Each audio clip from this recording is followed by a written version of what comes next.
భూభారతి కలెక్టర్లకు ప్రభుత్వం కీలక ఆదేశాలు. విశాఖలో వైఎస్ఆర్ కాంగ్రెస్ పార్టీకి బిగ్ షాక్. వైసీపీకి గుడ్ బై చెప్పి జనసేన కండువా కప్పుకున్న కార్పొరేటర్లు. నేడు పంజాబ్ కింగ్స్ తో రాయల్ ఛాలెంజర్స్ బెంగళూరు ఢీ. తెలుగు రాష్ట్రాలకు వర్ష సూచన. పలు జిల్లాల్లో ఉరుములు పిడుగులతో కూడిన వానలు. ధరణి పోర్టల్లో పెండింగ్ లో ఉన్న దరఖాస్తులను సమీక్షించి అప్రూవ్ లేదా రిజెక్ట్ చేయాలని జిల్లా కలెక్టర్లను ప్రభుత్వం ఆదేశించింది. ఈ నెల 14 నుంచి వచ్చిన కొత్త అప్లికేషన్లను భూభారతి చట్టం ప్రకారం పరిష్కరించాలని సూచించింది. అప్లికేషన్లను తిరస్కరిస్తే అందుకు గల కారణాలు స్పష్టంగా నమోదు చేయాలని తెలిపింది.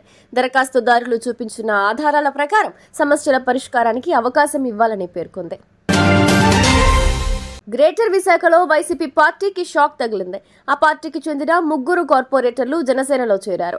వారికి పార్టీ కీలక నేత మంత్రి నాదెండ్ల మనోహర్ కండువా కప్పి ఆహ్వానించారు. కార్పొరేటర్ల చేరికతో ఇటు జనసేన పార్టీ బలంతో పాటు కూటమి ప్రభుత్వం బలం కూడా పెరుగుతుందని పలువురు భావిస్తున్నారు. మరోవైపు గ్రేటర్ విశాఖ మేయర్ పీఠం అవిశ్వాస పరీక్షపై తీవ్ర ఉత్కంఠ కొనసాగుతోంది. ఐపీఎల్లో భాగంగా నేడు royal Challengers బెంగళూరుతో Punjab Kings తలపడనుంది.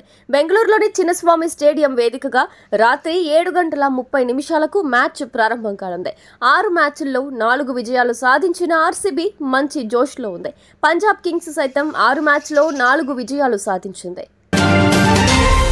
Telugu రాష్ట్రాల్లో ఓవైపు ఎండలు దంచికొడుతున్నాయి, మరోవైపు అక్కడక్కడ వర్షాలు కూడా పడుతున్నాయి.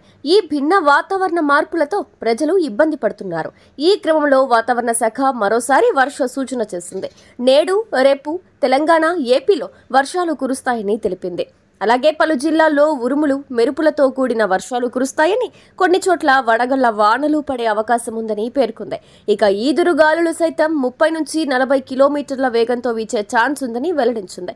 మరోవైపు ఇవాళ రాష్ట్రంలోని 83 మండలాల్లో వడగాలులు, ఎన్టీఆర్ జిల్లా ఇబ్రహీంపట్నంలో తీవ్ర వడగాలులు వీస్తాయని పేర్కొంది.